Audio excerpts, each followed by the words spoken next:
그리스도인의 대적 원수는 마귀와 악한 영들에 속한 것들이며 또 그들의 관계이겠습니다. 그러므로 이 세상의 이념 전쟁이나 정치 다툼이나 영토 전쟁을 위한 것이 아니라 오직 하나님 나라와 교회와 성도들을 위한 것이라는 것입니다. 이를 위해 우리가 가지고 있는 거룩한 기독교 가치관과 성경적 가치관을 또한 지키는 것도 중요한 일이라는 것입니다.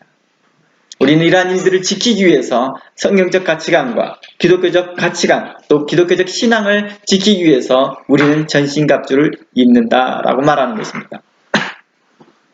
이 전신갑주 안에 기독교의 거룩한 가치관이 들어가 있어야 되고, 또 믿음이 있어야 되고, 또 신앙관이 들어 있어야 되는 거겠죠.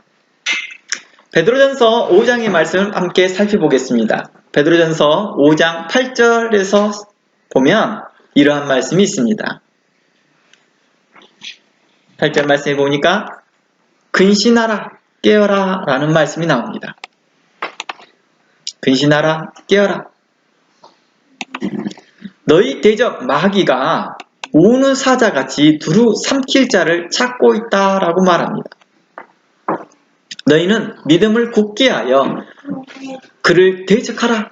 이는 세상에 있는 너희 형제들도 동일한 고난을 당했다라고 말합니다. 우리가 지난주 시간을 통하여서 믿음의 선진들이 당했던 고난들을 살펴보았습니다. 종교개혁 시대를 통하여서도요, 우리는 그들의 고통들을 살펴보았습니다. 그들이 고통 가운데 있으면서도 여전히 믿음을 지키고 믿음을 향해 달려갔던 그러한 태도를 향하여서 우리는 그들이 전신갑주를 입었다라고 말하는 것입니다. 전신갑주를 입고 나니까 모든 생활 주변이 평탄하게 지나가는 것이 아니라 우리를 핍박하는 자들이 많이 있었다는 것을 알 수 있었습니다. 전신갑주를 입었다는 그 자체가 현재 전시상황이구나, 전쟁 상황이구나 라는 것입니다. 전쟁 때 편안히 먹고 좋은 것 먹고 좋게 살아야지 라고 생각하는 사람 아무도 없을 거예요. 어떻게 하든지 적군을 물리치고 이제 생명을 보존하여서 다시 원래 상태, 평화를 유지하려고 하는 목적이 더 크겠지요. 우리의 영적 전쟁의 목적이 그러한 거겠습니다. 악한 괴계와 그 괴략들을 물리치고 그곳에서 또한 우리가 보호받으면서 싸워서 이기는 것이겠죠. 우리에게 이렇게 말합니다. 대적 마귀가 우는 사자같이 두루 삼킬 자를 찾고 다닌다고 말합니다. 그러니 깨어있어라, 근신해라 이 말입니다. 이 말을 에베소서에서는 전신갑주를 입어라 라고 말을 했던 것입니다. 그러니 전신갑주를 입어라와 베드로전서에서 말하는 근신해라, 깨어있으라 라는 말과 같은 의미인 것이죠. 일반적으로 군인들에게 있어서 깨어있고 근신하라 이 말은 안전무장을 하고 있더라는 뜻입니다. 그래서 전시사항이 되잖아요. 전시사항이 되어지면 그 전방에 있는 사람들은 항상 전투복을 입고 자기도 합니다. 아니면은 전투복을 벗고 있으나 바로 입을 수 있는, 그럼 빨리 입을 수 있는 3분, 5분 이런 시간을 줘요. 3분 안에 입고 나오기, 5분 안에 입고 나오기 이런 훈련을 하는데 급하면 급할수록 그 시간이 짧아지겠죠. 1분 안에 다 완전무장, 2분 안에 완전무장 이런 훈련들을 하거든요. 저희들도요. 이런 훈련들을 계속 하여서 바로 근신하고 깨어있는 태도를 갖는 것입니다. 교회에서 바로 이런 근신하고 깨어있는 태도를 배우는 것이죠. 훈련하는 장소겠죠. 훈련하겠죠. 그리고 어디를 가서 세상에 나아가서 싸우는 거겠죠. 우리는 보통 반대로 생각하거든요. 세상에서 훈련받는다고 생각하나 세상은 싸우는 장소겠죠. 그러겠죠. 교회에 와서 훈련을 받는 거예요. 성도들 안에서 그러한 관계적인 문제를 잘 못하잖아요. 관계적인 문제를 못하는 사람들은 세상에서도 잘 못해요. 교회 안에서 관계적인 문제를 잘 해나가야죠. 성도를 이해하고 성도에 대해서 감싸는 훈련들이 되어 있었을 때 세상 사람들에게 대해서 우리가 어떻게 할 수 있어요? 조금이나마 할 수 있다는 거예요. 세상 사람들이 더 쉽게 접근할 것 같고 쉽게 우리가 품을 수 것 같지만 그렇지 못합니다. 처음에 접근만 쉬울 뿐이 어느 때는 접근하기 쉬울지를 모르지만 시간이 가보세요. 같은 가족이라도 신앙관이 다르다 보니까 믿는 사람과 믿지 않는 사람이 함께 그 가족 안에 함께 있다 보면요 불편하거든요. 대화가 많이 이게 전진이 되지 않아요. 진전되지 않거든요. 그래서 한 명절 때나 뭐 할 때 그 무슨 날이 있어서 가족들끼리 만나더라도 부드러운 소통이 잘 안 이루어지거든요. 이러한 성경적 가치관이 서로 다르고 가치관이 서로 다르기 때문이죠. 세상적 가치관과 성경적 가치관이 서로 충돌하기 때문이죠. 그런데 교회는 어때요? 이런 충돌이 있고 다툼이 있다 할지라도요, 우리가 너무 쉽게 이해되는 말들이 있습니다. 하나님의 사랑으로 서로 사랑합시다. 또 다른 말도 많이 필요하죠. 우리 그들을 위해서 기도합시다. 우리 하나님 말씀을 들읍시다. 함께 찬양합시다. 함께 기도합시다 할 때요, 우리 마음이 녹여들어지잖아요. 그렇죠? 우리가 마음이 분주하고 있을 때 어느 한 분이 일어나서 우리 다 함께 기도할까요? 그러면 우리 마음이 다 그 말에 복종하더라는 거예요. 순종하더라는 거예요. 왜 그래요? 그 사람이 어느 누구이든지 상관하지 않아요. 기도합시다 했던 그 말하는 사람이 목사님이든 아니면 현재 우리 교회 방문한 지가 한 2, 3주밖에 되지 않은 성도라 할지라도 그분이 함께 기도합시다 라고 말을 하면 우리도 모르게 그 말이 하나님의 말씀처럼 인식되어져서 바로 복종하고 그게 함께 아멘으로 화답합니다. 어떤 사람이 또 우리 함께 기도합시다. 우리 함께 찬양합시다. 우리 모두 이 일에 대해서 동참합시다 할 때 우리가 순종하는 마음들이 생기잖아요. 그런데 세상 사람들과 대화하면서 어때요? 훨씬 어렵죠. 훨씬 어려워요. 그들에게 기도합시다 하기에도 그 좀 말이 안 되죠. 서로 간에 충돌이 일어나니까. 그러니 교회 안에서 이러한 훈련들이 되어지고 나서 밖에 나아가서 우리는 싸우는 것이죠. 좀 더 용기 있게 용맹하게 싸우는 법들을 배워나가는 것이죠. 교회 안에서는 크게 외치나 밖에 나가서는 잠잠해지는 우리의 입술, 우리의 목소리가 왜 그럴까요? 그런 것들은 바로 익숙한 환경에서 있기 때문이죠. 우리가 영어를 배우다 보니까 그러더라고요. 영어 선생님 말은 다 잘 들려. 영어 선생님하고 소통도 너무 잘 돼. 왜요? 영어 선생님하고 우리가 이제 오랫동안 있다 보니까 영어 선생님이 영어로 이야기를 하고 영어 선생님이 내 말을 다 알아들어주거든요. 브로큰 잉글리시로 이야기를 하더라도 다 알아듣거든요. 그러니까 소통이 잘 된다고 생각하거든요. 근데 막상 밖에 나가면 어때요? Pardon? Pardon? What? 이런 말들을 자주 들으면서 우리는 스스로 위축당하거든요. 처음에는. 그리고 그 사람들에 대해서 그 사람들이 다시 한번 말해달라고 하면 이 전에 했던 말이 컨피던스가 딱 잃어버리고 말이 더 더듬어지더라는 거죠. 어때요? 랭귀지 코스를 생각해보면 어떻습니까? 훈련 장소가 랭귀지 코스 아니잖아요. 그렇죠? 학교 클래스 아니라는 거예요. 밖에 나가면 현장인 거죠. 우리도 교회도 그렇습니다. 근데 우리는 종종 반대로 생각하고 있거든요. 반대로. 우리의 대적 마귀는요. 우리의 대적 마귀는 우리의 주변에 널려 있습니다. 그리고 그 대적을 싸워 이기라고 말합니다. 그는 두루 삼킬 자를 찾고 다닌다라고 말합니다. 심지어 이 마귀는 심지어 교회 안에서까지 와서 이 삼킬 자를 찾고 있다라고 말합니다. 그래서 어느 목사님들이 말씀도 맞을 수도 있습니다. 교회가 진짜 현장일 수도 있을 수 있습니다. 영적 전쟁의 현장일 수도 있습니다. 왜냐고요? 마귀는 교회 안에서도 또한 악한 말로 계계로 공격하기 때문입니다. 그러므로 우리 믿음으로 굳건히 서서 그들을 대적하라고 말합니다. 그렇게 대적하면 마귀가 뭐 할 거라고 말합니까? 물러갈 거라고 말하는 거였죠. 너희는 마귀를 대적하라. 그러면 그 마귀가 물러갈 것입니다. 우리가 우리가 자주 불렀던 찬양이 있죠. 하나님의 크신 사랑하고 하나님 아버지 주신 책은 이런 찬양 가운데서 마귀가 물러가고 우리 찬양이 우리 가운데서 그러한 고백들을 하게 되고 그러한 이 믿음의 고백들을 하게 합니다. 이제 이 두루 다니면서 삼킬자를 찾고 다니는 이 사람들이 교회 안에서도 충분하게 우리의 신앙을 파괴하고 다니고 있습니다. 세상 사람들은 최대한 교류를 안 하면 되는데 교회 안에서는 이제 교류하는 동안에서 이런 일들이 발생되죠. 세상 사람들하고도 어차피 우리는 교류하게 돼요. 그렇죠? 안 할 수가 없거든요. 해야 되거든요. 단지 특정 대상을 정해놓고 교류를 안 할 수 있죠. 교회도 마찬가지죠. 어느 특정 목사님하고 교류 안 하면 되잖아요. 신앙생활 안 하면 되잖아요. 하지만 여전히 노출되어 있다는 거죠. 그러니까 마귀의 계계는 세상이나 교회 안에나 여전히 노출되어 있는 공간이라는 것입니다.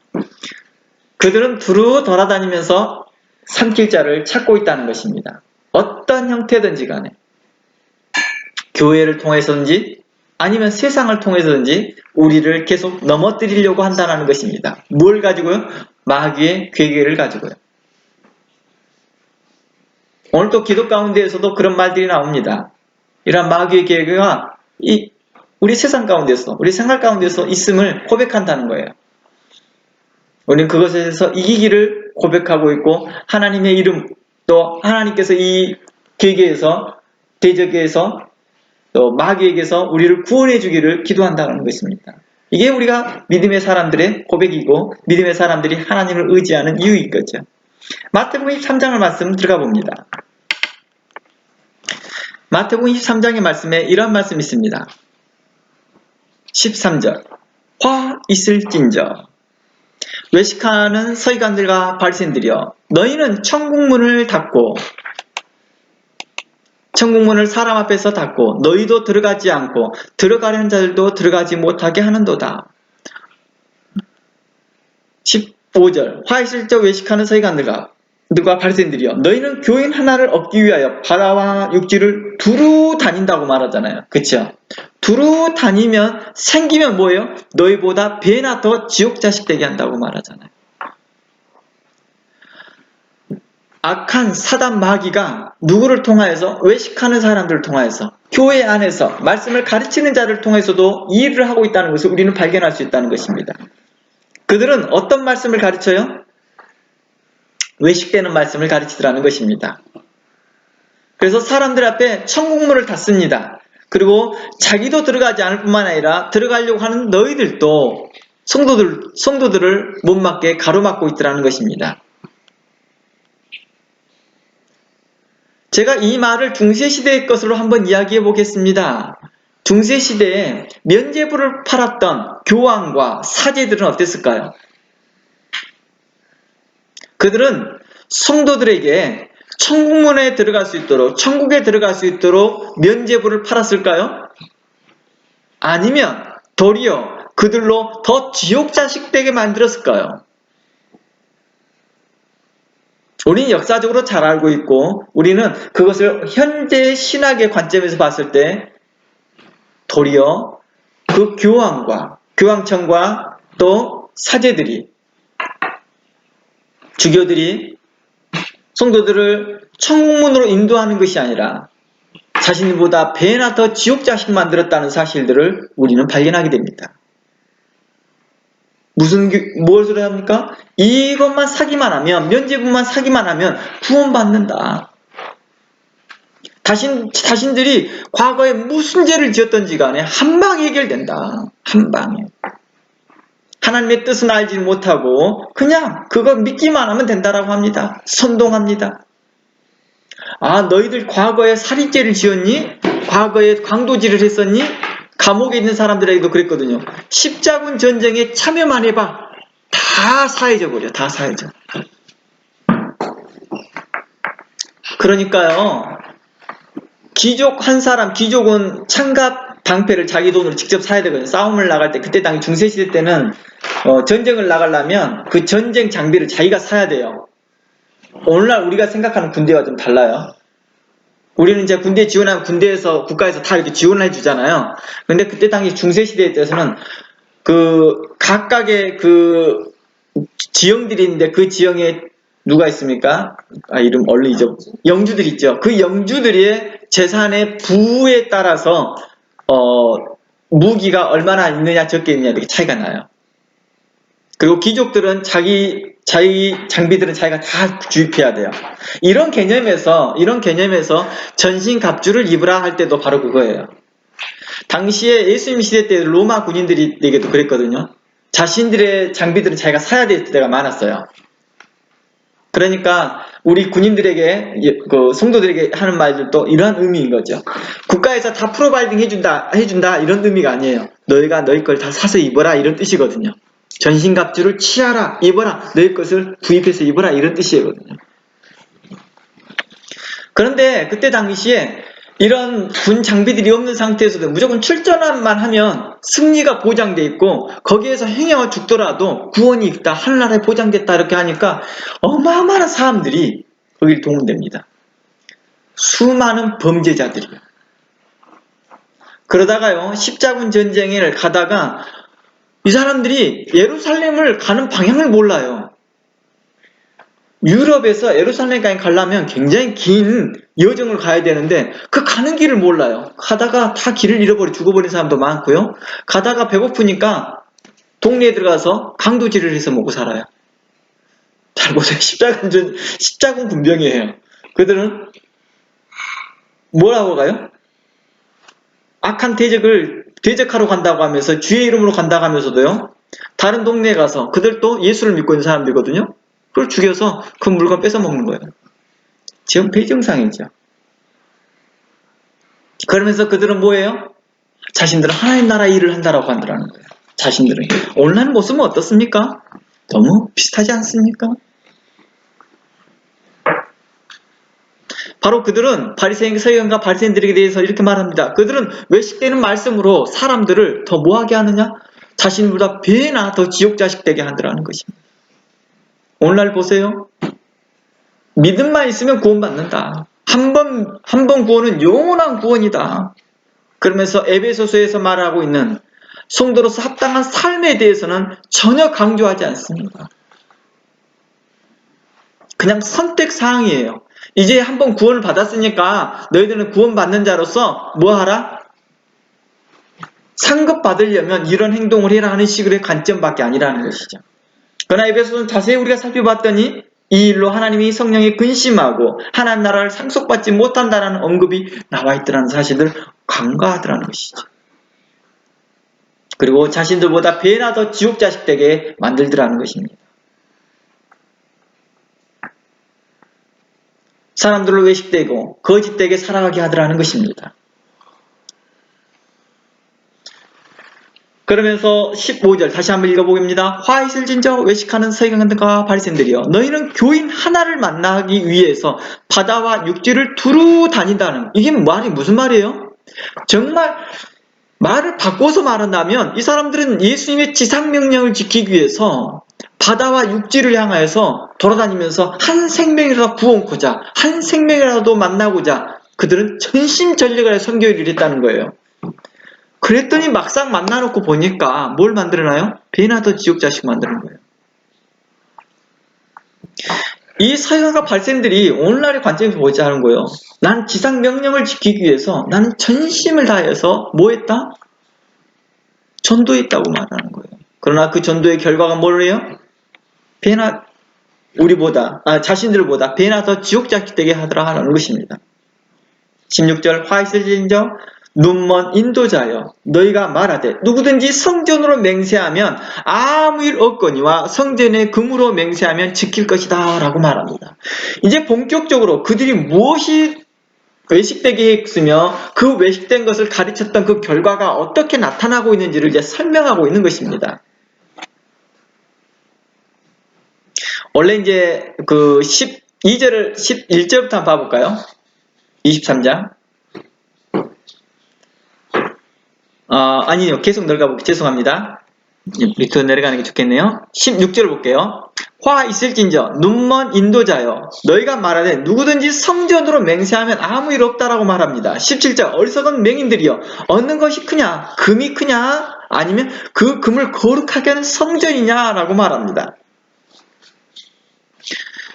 이곳에서 왜 이 말을 썼습니까? 성전으로 맹세하면 아무 일 해프닝이 안 벌어진다는 거예요. 아무 일 해프닝이 벌어지지 않은데 성전의 금으로 맹세하면 꼭 지킬 것이다 라고 말을 해요. 이 금은 어디로 가게 됩니까? 결국은요.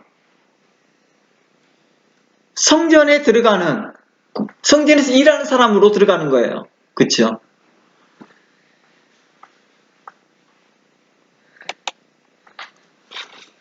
어제도 그렇지만 우리가 11조 하는 문제를 가지고 할 때 우리가 11조를 안 내서 이런 일이 있을까요? 라고 할 때 어느 목회자님 맞습니다. 당신 꼭 11조 해야 돼요. 그래야지만 하나님께서 복 주시고 하나님께서 그걸 응답해 주세요. 이렇게 말할 거라는 것입니다. 그들의 마음에 대하여서 그들의 마음의 행동에 대하여서는 전혀 말하지 않습니다. 그냥 행위만 하면 더욱더 뭘 만들고자 하는 거예요? 외식되게 만들고자 하는 것이죠. 성전을 향하여서 맹세했다는 말이 뭔 말이에요? 마음으로 하나님께 향하여 맹세했다는 것입니다. 근데 그것은 안 지켜도 된대요. 진짜 돈 가지고 와갖고 금덩어리 가져와갖고 맹세해야지만 진짜 네 마음을 알겠다 이런 뜻으로 지금 현재 이야기하고 있는 거예요. 지금요. 그러니까 그렇게 가르치고 있는 바리새인들과 서기관들에게 예수님은 책망하고 있더라는 것입니다. 너희가 악하도다. 너희가 탐욕을 품었도다. 너희가 소경된 자와 같도다. 이렇게 말하고 있는 것입니다. 그러므로 20절 그러므로 제단으로 맹세하는 자는 제단과 그 위의 모든 곳으로 맹세하며 라고 하면서 성경을 이야기해 나가고 있습니다. 20절 그러므로 21절 또 성전으로 맹세하는 자는 성전과 그 안에 계신 이로 맹세함이니이다 라고 말하고 있잖아요. 그러니까 성전이 상징하고 있는 것은 뭐예요? 그 성전 안에 거하시는 그 하나님을 말하고 있다는 것을 설명하고 있잖아요. 그러니까 결국은 성전으로 맹세한다라는 것은 하나님께 향하여서 맹세한다라는 의미가 되는 거죠. 그러니 당연히 그 금보다 더 크신 그 하나님께 대한 맹세가 더 중요하고 더 나은 위치에 있는데도 불구하고도 그건 아무것도 아니다. 진짜 금 가지고 와갖고 네 마음을 표현하라고 이렇게 말합니다. 이미 마음은 하나님께 향하여서 내가 하겠습니다라고 말한 것을 하나님께서는 기뻐 받으시는데 도 불구하고도 다른 이야기를 하고 있다는 것입니다. 사람들의 무엇을 조장하는 시켜요? 마음의 그 불안감을 조장시켜서 그 불안감을 안정시키게 하려고 하는 것입니다. 중세시대 때 왜 면죄부가 잘 팔린 줄 아세요? 당신 구원받았습니다 라고 했던 말들을 보다도 내가 예수 그리스도 이름을 말미암아서 구원받았습니다 라고 사람들이 사제들이 이렇게 말해주는 것 말보다도 사제들이 증표 하나를 준 것이 더 훨씬 더 안정감 있게 받았거든요. 보여지니까요.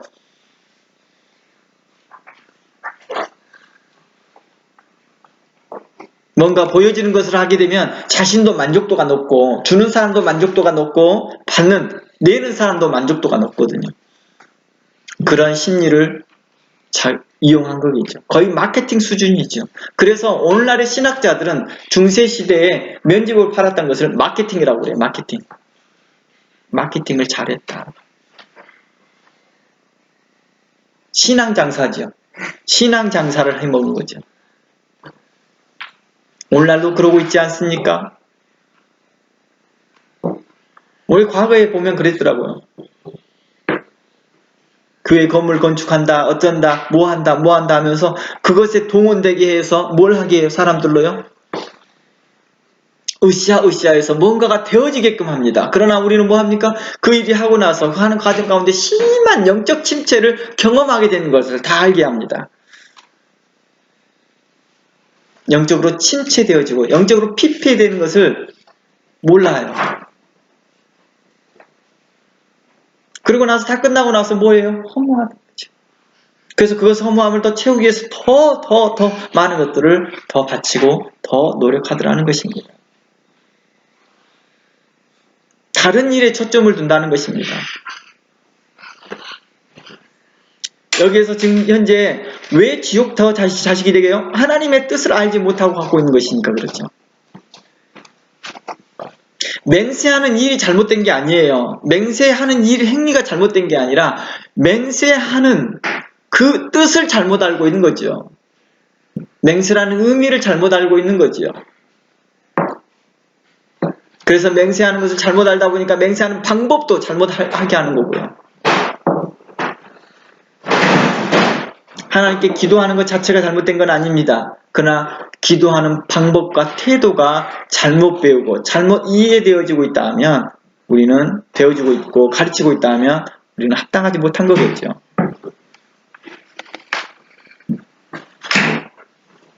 23절 화 있을진저 외식하는 서기관과 바리새인들이여 너희가 박하와 회양과 근체 11조는 들이되 율법에 더 중한 바 의와 국률과 믿음은 버렸도다 라고 말합니다. 한참 그 솔로몬 시대 때나 이런 때에는요, 부유할 때는요, 이 박하와 회양과 근체에 대한 11조는 받지도 않으셨어요.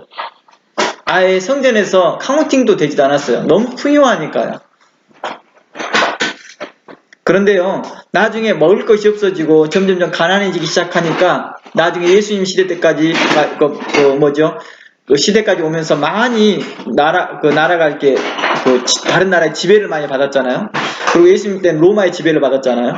그러다 보니까 뭘 하느냐, 제사장들이 서기관들과 바리새인들이 성경을 해석을 하면서 뭘 하느냐, 근체 11조까지. 그러니까 이런 것들은요, 모으면은 이 조그만 양밖에 안 나와요. 손바닥 양밖에 안 나와요. 손바닥 양밖에 안 나온 그 양에서 또 10분의 1을 또 내라는 거예요. 우리가 예전에 신학교 다니면서 그런 농담을 많이 했거든요. 어디에서 누구한테 용돈을 받으면 딱 받자마자 주변 사람, 야, 그거 11조 해라. 너 그거 감사한금 거기서 얼마 해라. 너 거기서 또 주정헌금 해라. 막상 자기한테 받은 그 돈은요, 얼마 안 돼요. 저 신학교 다니면서 그 교회에서 헌신을 하면서 사례비를 처음 들어갔을 때 20만원 받았거든요. 90년도인가? 그때 당시에 친구들이 사례비를 80만원 받을 때였어요. 그러니까 보통 전도사들이 80만원 받을 때 저는 20만원 받았어요. 그때 11조하고 감사헌금하고 있었어요. 그러다가 한 달인가, 아니 한 달이 아니라 한 4개월인가 5개월인가 지났더니 교회 사정이 어렵다고 해서 그 50% 삭감을 받았어요. 그래서 이제 한 달에 10만원씩 받고 사역을 했어요. 거기에 또 사례비, 또 감사헌금, 11조헌금, 이것을 교회에서 눈을 부릅키고 보는 거예요. 내가 내나 안 내나. 물론 나는 그때 당시에 기쁨으로 다 냈죠. 기쁨으로 다 냈고, 다 감사헌금, 11조헌금을 내고도 돈이 남아요. 돈이 남아서 저축을 했어요, 저는. 살 일이, 신학생이 어디에 돈 쓸 일이 있어야죠. 딱 필요한 돈은 전철 타고 학교 가고 다시 집에 오는 일밖에 없어요. 그러니까 전철 비용하고 형이야 좀 사 먹어야 될 그 돈밖에 안 쓰는 거죠. 그러니까 10만원이라도 남긴 남더라고요. 당시에는 지금 저 이야기 하는 게 아니라 이제 당시 예수님 시대 때는 어땠어요? 회양과 근체와 박하 이 11조까지 하고 있는 그러한 태도를 보면서 예수님께서는 뭘 말하냐? 이 성도들의 고통들은 전혀 계산하지 않고 내라 이렇게 말하는 거예요. 그러니까 예수님께서 하는 말이 이런 거예요. 야, 너희 안에 정의가 어디 있느냐? 너희 안에 국률하심이 어디 있느냐? 너희 안에 믿음은 어디 있느냐라고 물어보는 거예요. 그러나 이것도 행하고 저것도 버리지 말아야 될 것이니라 라고 말하는 것은 11조 하는 너희들이 그렇게 하는 것에 대해서 잘못됐다고 말하는 것이 아니에요. 하라는 거예요. 그러나 더 중요한 거, 공의함과 국률함과 믿음은 왜 버렸느냐라고 하는 것이죠. 아까 좀 전에도 말했지만 기도하는 것 자체가 문제가 되는 건 아니었습니다. 맹세하는 것 자체가 문제가 되는 건 아니었습니다. 문제는 방법의 문제였습니다. 의도가 문제였습니다. 그러면서 24절 말씀에 맹인된 인도자여 하루살이는 걸러내고 낙타는 삼키는도다 라고 말합니다. 맹인된 인도자라는 것은 뭘까요? 소경을 인도한다는 의미에서 그런 의미를 쓰고 있죠. 그러면서 하루살이는 걸러내고, 여기서 하루살이는 뭐예요? 자신들이 아무 필요 없다라고 하는, 성전으로 맹세하는 것은 또 의와 긍휼과 믿음, 이걸 하루 사이로 생각하는 가벼운 거, 아주 가볍게 생각했다는 거예요. 그런데 낙타는 삼켰도다라고 말하는 그 낙타는 뭐예요? 자신들이 귀중하게 생각했던 것, 육체의 생각들을 삼키고 있더라는 것입니다. 그러면서 25절, 화 있을진저 외식하는 서기관들과 발생들이여 장과 대접의 겉은 깨끗하되 그 안은 탐욕과 방탕으로 가득 차도다. 그러니까 예수님께서 서기관과 바리새인들을 책망했던 이유가 뭐냐면 그들의 의도가 나타나더라는 거예요. 그들의 의도가요. 중세시대 때 면죄부를 팔았던 그 아이디어가 나오기 시작하면서 그것들이 전국 유럽에 확산되기 시작하면서 무슨 일이 있었겠어요? 사제들에게 당시에 베드로 성당이 고쳐지기 시작하고 돈을 어마어마한 축적하는 거죠. 제가 그래서 이 헌금 문제에 대해 종종 이야기하였지만 모세 때처럼 모세가 성막을 지을 때 다 모두 다 금과 은을 가져오십시오 할 때 그들이 가져왔을 때 너무 기뻤거든요. 하나님의 성전을 지은다니까, 하나님의 그 성막을 지은다니까 너무 기뻤거든요. 법궤를 만들고 다 기쁜 마음으로, 헌신하는 마음으로 자기 것을 자기 것이라 생각하지 않고 아끼지 않고 냈거든요. 금고리, 팔고리, 귀고리 다 냈거든요. 너무 기쁜 마음을 내요. 근데 그 기쁜 마음을 내었던 것이 충분하니까 모세가 이렇게 말, 이제 안 내도 돼요. 충분합니다. 오늘날 교회가 그렇게 할 용기가 있느냐? 있으면 더 좋으니까 그냥 아무 말 안 하는 거예요. 막 더 이렇게 하고 있는 이런 태도를 향하여서 긍휼함과 의로움과 바른 것과 의로움을 가르치지 않고 있더라는 것입니다. 선함을 가르치지 아니하고 의로움을 가르치지 아니하고 정의로움을 가르치지 아니하고 긍휼히 여기지 아니하고 믿음이 없어지고 있는 이 시대를 향하여서 잠잠하고 있을 때 예수님께서는 말씀하셨다는 것입니다. 내가 두루 돌아다니면서 마귀 일을 행하고 있다. 두루 돌아다니면서 선한 일을 행해야 되는데 두루 돌아다니면서 마귀의 일을 하고 있다는 거예요. 배나도 지옥 자식 만들고 있으니까. 그러나 그들이 만들고 있으면 자신들이 알아요? 몰라요? 모르더라는 것입니다.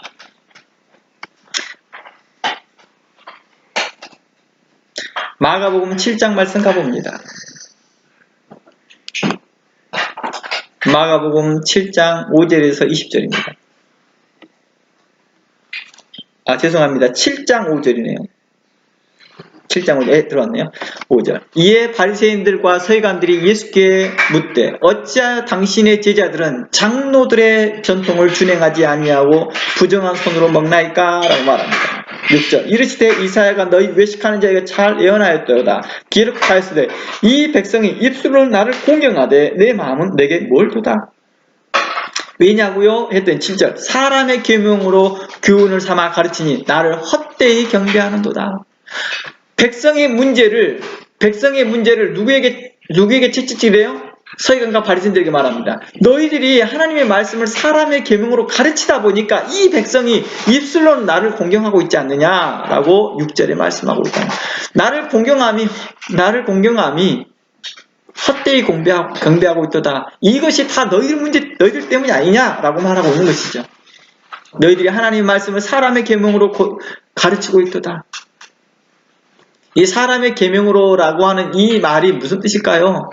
너희의 탐욕으로, 너희 욕심으로 가르치고 있다. 그런데 겉으로는 포장되는 말은 뭐예요? 주를 위하여, 하나님을 위하여. 이런 말로 포장되어 있으니까 성도들이 따라갈 수밖에 없는 상황으로 구조가 되어 있더라는 것입니다. 그러면서 이렇게 말합니다. 너희가 하나님의 계명은 버리고 사람의 전통을 지키느니라. 사람의 전통이라는 것은 오래전부터 그렇게 가르쳐 왔다라는 것이겠죠. 그래서 전통까지 와게 된다면, 정통이라고 하는까지 오게 된다면 뭐가 돼요? 이게 자리를 잡았다는 거예요. 그제 교리로서 자리를 잡았고 신학으로도 자리를 잡았다는 뜻이게 되겠죠. 너희가 너희 전통을 지키려고 하나님의 계명을 잘 버리는도다. 10절. 모세는 내 부모를 공경하라 하고 또 내 아버지나 어머니를 모욕하는 자는 죽임을 당하리라 하였거늘 너희는 이르되 사람이 아버지에게나 어머니에게 말하기를 내가 드려 유익하게 할 것이 고르반 곧 하나님께 드림이 되었다고 하면 그만이다 한다고 말합니다.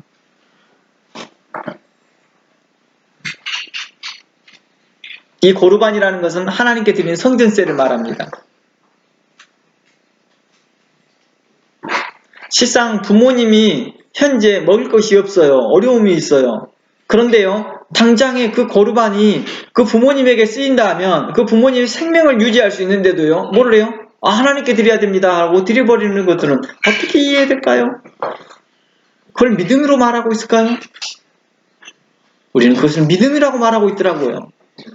성경은 그것을 말할 때 너희가 사람의 계명으로 사람들을 가르치고 있다, 외식되게 했다 이렇게 가르치는데도 불구하고 말입니다.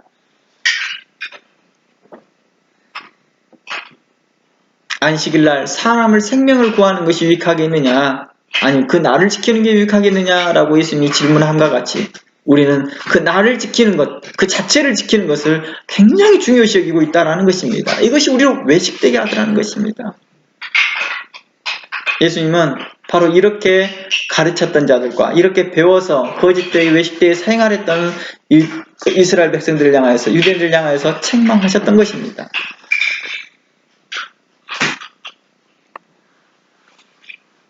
12절 말씀에 이렇게 말합니다. 자기 아버지나 어머니에게 다시 아무것도 하여 드리기를 허락하지 아니하며 허락하지 않았다는 건 뭔 말이에요? 허락하지 않았다는 건 그들이 이제 물어볼 거 아니에요. 그럼 우리 부모님께 이제 어떻게 해야 될까요? 안 해도 돼. 이제 이렇게 했다라는 거예요. 그 선생된 자들이요. 너희가 전한 전통으로 하나님의 말씀을 폐하며 또 이 같은 일을 많이 행하느니라. 14절 무리를 다시 불러 이르시되 너희는 다 내 말을 듣고 깨달으라. 무엇이든지 밖에서 사람에게 들어오는 것은 능히 사람을 더럽게 못하나니 사람 안에서 나오는 것이 사람을 더럽게 하느니라.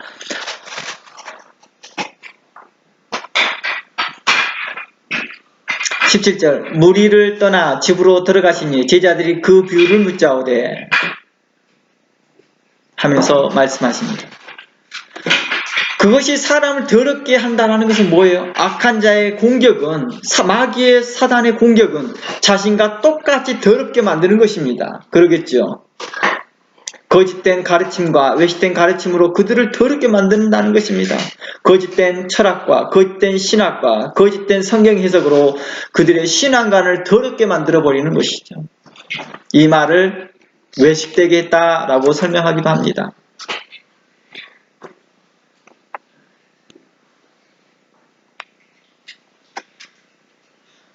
이 마귀가 두루 다니면서 삼킬자를 두루 삼키고 다니니 우리에게 향해서 전신갑주를 입으라 했던 것이 이제 뭘 뜻하는지 조금 이해되어졌으면 좋겠습니다. 오늘날 인터넷을 통하여서 유튜브를 통하여서 수많은 거짓된 것들이 함께 춤을 추고 있습니다. 물론 진리의 말씀과 거룩한 복음이 함께 그곳에 있습니다. 우리는 진주를 찾듯이 보석을 찾듯이 그러한 말씀을 찾아가고 있습니다.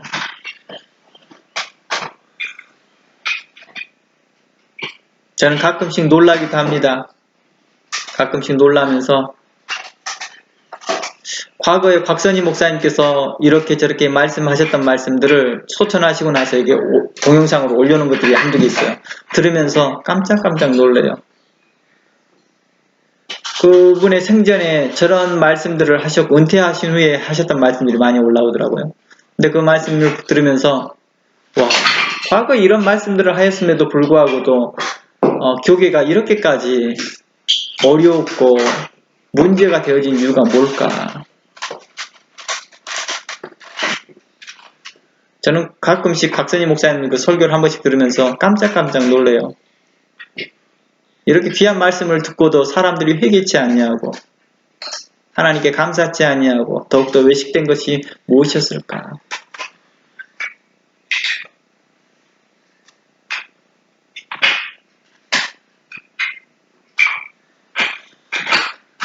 자, 우리 다시 한번 성경을 살펴보고자 합니다.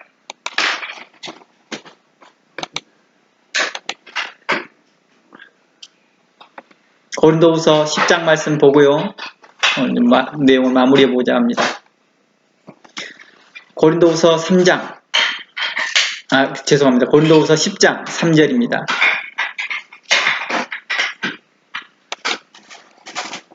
고린도후서 10장 3절. 우리가 육신으로 행하나 육신을 따라 싸우지 아니하노니 우리의 싸우는 무기는 육신에 속한 것이 아니요 오직 어떤 견고한 진도 무너뜨리는 하나님의 능력이라. 모든 이론을 무너뜨리고 하나님의 아는 것을 대적하여 높아진 것을 다 무너뜨리고 모든 생각을 사로잡아 그리스도에게 복종하게 하니 너희의 복종이 온전하게 될 때에 모든 복종하지 않는 것을 벌하려고 준비하는 중에 있노라. 우리에게 전신갑주를 입으라고 말합니다. 그러면서 우리가 싸우는 싸움이 육신을 따라 싸우는 것이 위한 것이 아니라 영적 전쟁을 위한 것이다. 이 영적 전쟁은 우리에게 육신에 속한 것이 아니라 하나님의 능력이다. 모든 이론을 무너뜨리는 거라고 말합니다. 모든 이론이라는 것은 어떤 것이었습니까? 하나님을 아는 것을 대적하는 것이죠. 외식하게 하고 불법을 행하게 하는 것은 그런 이론들을 대적하고자 하는 것입니다. 면죄부와 같은 사상, 십자군 전쟁에 참여하면 구원이 있다라고 하는 그런 거짓된 사상을 대적하기 위한 것입니다. 중세시대에 위클리프를 통하여서 또 칼빈에 이르기까지, 루터와 칼빈에 이르기까지 그 수많은 의인들이 믿음으로 말미암아 그 싸움에서 이겨가고 있더라는 것입니다. 그들의 견고한 진을 무너뜨려 버렸고 그들의 전통을 무너뜨릴 수 있도록 하나님의 능력을 의지했었고 그 능력을 따라서 그들이 잘못된 것들을 반박했다고 하는 것입니다. 루터는 95개 조항을 만들어서 그들이 무엇을 잘못했는지 95개를 썼습니다. 우리가 생각하는 95개는 95개를 딸랑딸랑 하나하나 둘 썼다고 생각하지만 그렇지 않아요. 한 개 한 개당도 설명이 많아요. 이건 잘못되었다. 왜 잘못된지 쭉 설명되어 있고 2번 무엇이 잘못됐다. 그거에 대해 설명했어요. 쓰다 보니 99개가 만들어진 거예요.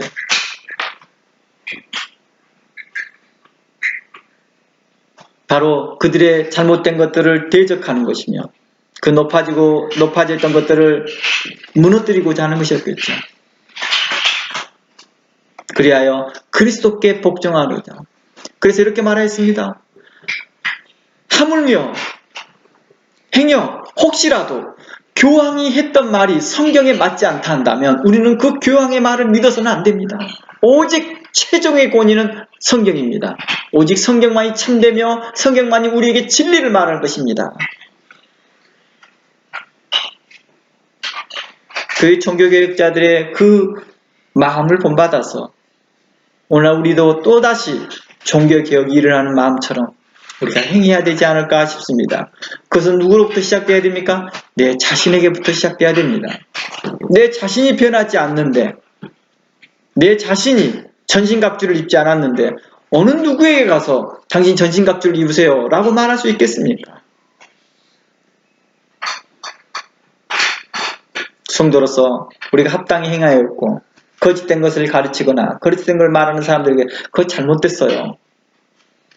온유함으로 그들에게 견책하여서 잘 말하여서 그들로 하나님의 의의 말씀에 들어올 수 있도록 해야 될 것입니다. 그것은 꼭 자기 교회에 원하는 뜻이 아닙니다.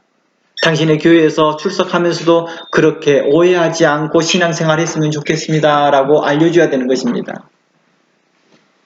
어느 성도들은 그렇더라고요. 목회자는 귀한 말씀을 증거하는데 그 성도가 이해가 되어지지 않아서 하나님의 말씀을 사람의 계명으로 받는 사람들이 있더라고요. 이러한 사람을 향하여서 이사야는 그렇게 말합니다. 이 백성이 외식하는데 이 백성이 외식하는 이유를 말을 하는데 하나님의 말씀을 사람의 계명으로 이해하고 있다라고 말하고 있습니다. 불명코 선지자는 의로움을 가르쳐요. 불륜꽃 선지자는 하나님의 선하심을 가르쳐요. 그런데 듣는 백성이 이 말을 사람의 계명으로 바꾸어서 듣고 있더라는 것입니다. 아마 그 컴퓨터가 바이러스를 먹으면 그러는 것 같아요. 그렇죠? 사람이 인식하는 것들을 이렇게 워드를 쳐주면 그걸 그대로 인식하는 게 아니라 자신이 또 다른 말로 인식해서 변형시키는 것처럼.